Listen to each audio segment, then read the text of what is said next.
Hey everyone, and welcome to another episode of the FME Fireside chat with the DE team here at Abley. You've got myself, Hamish, Todd, and Gavin, and today we're going to have a talk about FME or optimising your FME workflows and processes. So a good place to start would be with readers then. So when talking about optimizing workflow with readers, there's a lot of things you can do. Going so far as choosing a reader or choosing a creator with a feature reader, and then how you can manipulate how many features you're bringing in, which has multiple ways to do that, whether it's spatially or choosing a number even. And also when you're bringing the features in. If you're doing a merge right at the end of your process, what's the point in reading those features in right at the beginning? You might as well read them in as you need them. Well, so but this thing brings up another topic which we'll probably touch on shortly, is there's not one size fits all. No, and that's the point, isn't it? That with FME and how you make it work best changes depending on your data sets and what you're trying to do. Mm-hmm. But yes, the readers are important, in terms of reader order. So, in that navigator, by default, the order that those readers are in that navigator, top down, is the order they read in. But as you mentioned, if we jump to a feature merger, then we can do other stuff like pass first. Or pass in geometries and stuff, and go only read features within this area, which is huge. When instead of reading 3 million lots or parcels, being able to actually just pass in the area that's relevant to you, and then selecting those parcels and reading through. I agree. When they introduced the feature reader transformer, I don't know what it was now, 7 or 8 years? Oh, yeah, she's 5 years? I don't know. I'm old. No, it's definitely up in the 8-9 years, 10. That changed things because you could create a polygon of whatever, or it was mostly polygons and intersecting that polygon. Let's get those features in.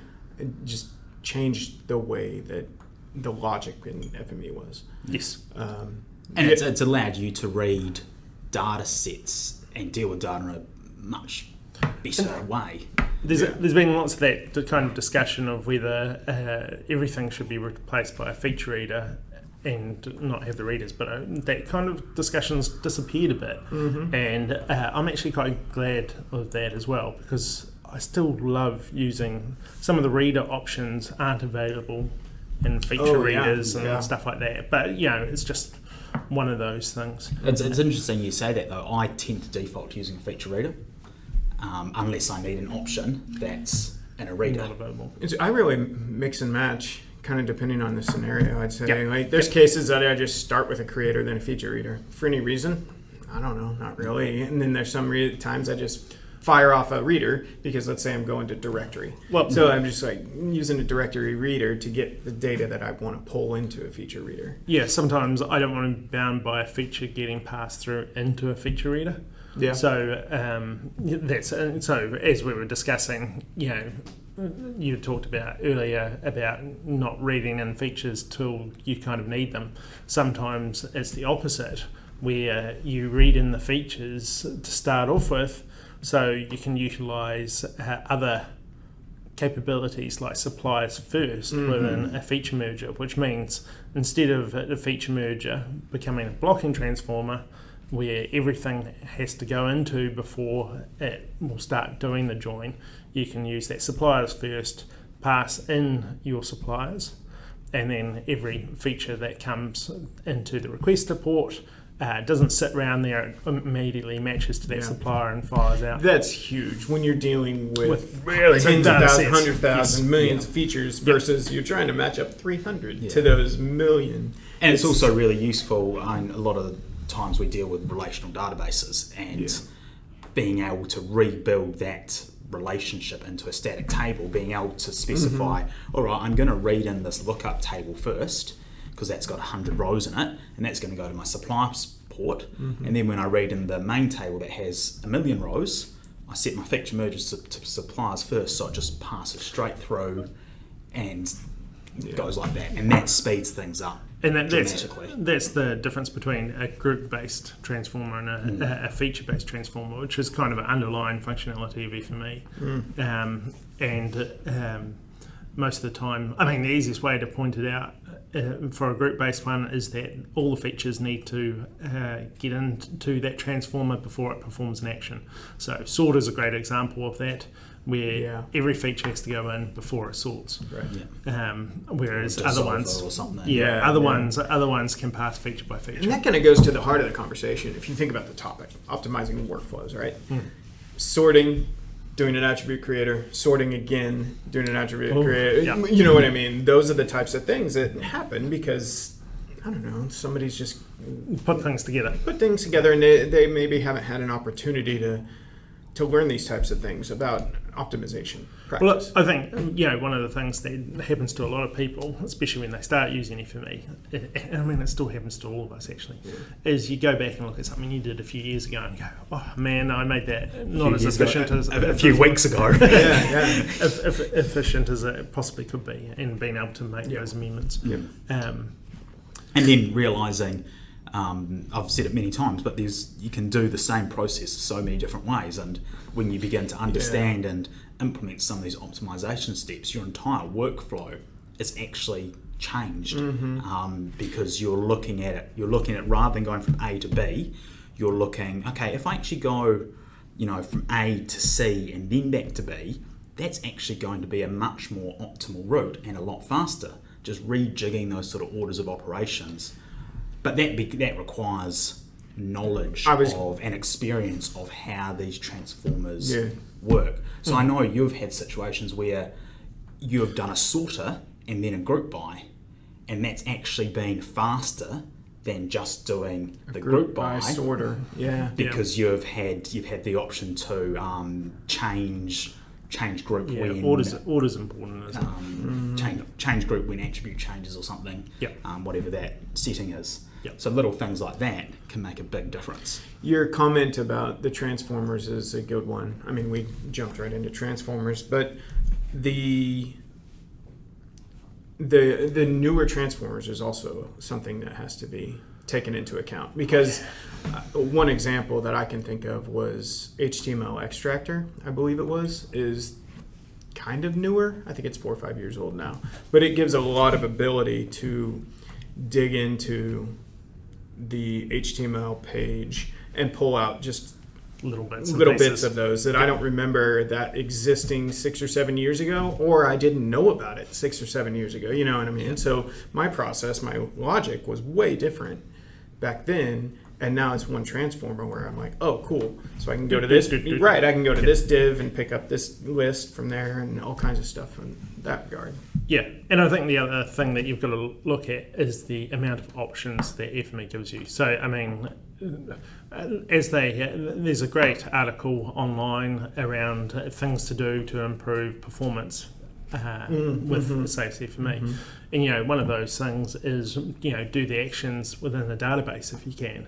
So if the data's sitting in a database, run your joins and all those types of things back there, so you're not doing it in the thing. And instead of using reading the data in and doing a tester, read the data in with a where clause. Yes. So then instead of reading in the entire data set, you're just reading in a subset. That's a great one that we didn't mention off the bat with some of the readers, but using where clauses can really, really filter a lot of data there. And there's other ones that people don't kind of even realise. So the inline querier is another great little tool for creating a database within your FME process. That's right. So it creates a SQLite database, and you can run database queries within that. So if your data that's coming in is not naturally queryable as a database, you might get the scenario where you want to write something for it. You can do that. Cool. So like reading in a CSV file or something.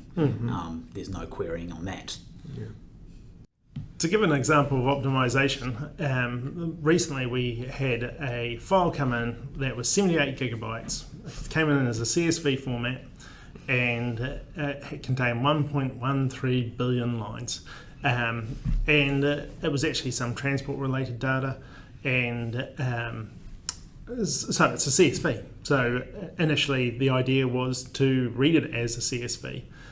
Which is a logical first step, and ultimately Yes. there's nothing wrong with that. Yes, and change some of the details, so it had some data information and things like that. But actually, in reality, doing that was very slow. It just didn't kind of cope with the changes that were getting made to every feature. So actually, just to jump out of that just slightly, there is some changes to the way FME reads things like CSVs. So